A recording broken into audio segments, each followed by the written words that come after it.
He's going to keep getting an opportunity, so he's going to keep growing and getting experience in everything he's doing right now. He's not doing anything out of the box or extraordinary. I think he's just being him, and he has the right mindset for it. And so I think no matter what he's doing right now or what we're doing right now, it all translates because our guys are dealing with the pressure and the expectations of winning basketball games now to put us in position to go into the playoffs. Okay, mine's unrelated to the game, so if you want to. Yeah. Speaking of the deflections, I believe you said tonight was a season high. Can you just talk about what that does for this team defensively and how it builds out the principles you've been preaching? It's huge because, first of all, it kind of breaks the rhythm of our opponent's offense. You get a deflection here, even if you don't come up with it, they got to go get the ball. Sometimes they pick it up too early because they had to go get it because it got deflected. Obviously, a deflection can lead to a turnover, which could lead to easy baskets in transition. But we're getting deflections the right way. We're not necessarily putting ourselves out of position by gambling for deflections. We're just playing big. We always say, hey, play big, play big, play big, and our guys are doing that. And so it also shows our activity and how much we're into it mentally on the defense end of the floor. And, we need it. We could be a pretty good defensive team. Can we be top 5 like we have been the last 4 or 5 games? I don't know. For sure we can be middle of the pack. And I've felt this way since the beginning of the year. And our guys, I believe, are starting to believe that they can too. And it's shown in our last few games. So the sky's the limit for us on that end of the floor, as long as we're into it mentally and we're active while playing big defensively. Make of the improved free throw shooting, and also just from your standpoint, you were obviously having guys shoot more free throws in practice. How nice is it from your standpoint to not have to emphasize that on a regular basis? Well, we really didn't emphasize it a ton, because we didn't want it to turn into a mental thing, We just say, let's be more efficient. And with that, we're going to increase the amount of free throws that we shoot in practice, even trying to add some different pressure type of free throws for the guys in practice. And the guys are all capable shooters. We have a good shooting team, and they just put their minds into it. They're locked in during practice, which translates to the game from the free throw line. Unrelated to the game today, I'm sure there's been a lot of hand-wringing around the league about the state of NBA offense and how out of control it is and whatever. But the last couple of years, the three-point attempt rate has actually slowly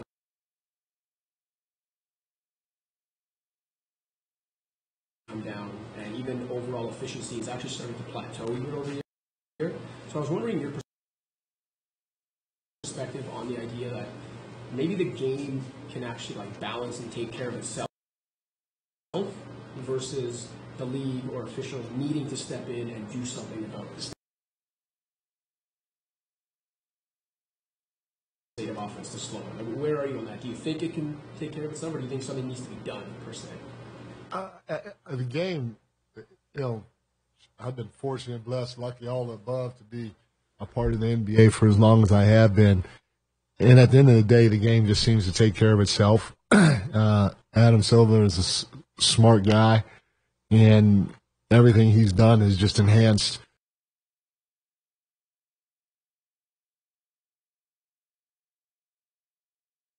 starting to get there. With as skilled as everybody is, working on the three, emphasizing spacing, emphasizing paint touches and spraying it. Guys are just trying to convince their players to guard the basketball better, play the pick and roll 2-on-2 instead of bringing more help, and let's try to take away the three. Let's not give it up to opponents, because for some guys it's like a layup, And then for me, I know this year, and we were really bad at it prior to the All-Star break. We're trending in the right direction when it comes to contesting threes, but I've never had a team shoot more free throws in practice than this team now. I've broken down closeouts to what we call hot normal players more so than any other time in my coaching career. I mean, we're trying to fine-tune it to the nth degree in terms of technique, and it's paying off. Jordy Fernandez has done a heck of a job, as well as the rest of the coaches, but it all starts and ends with our players, and they're doing a heck of a job trending in the right direction to try to take away the three. You mentioned that not a minutes for like for Sabonis. What do you make of what he was able to achieve in those 27 minutes at your level? And it's a shame, but that's who he is.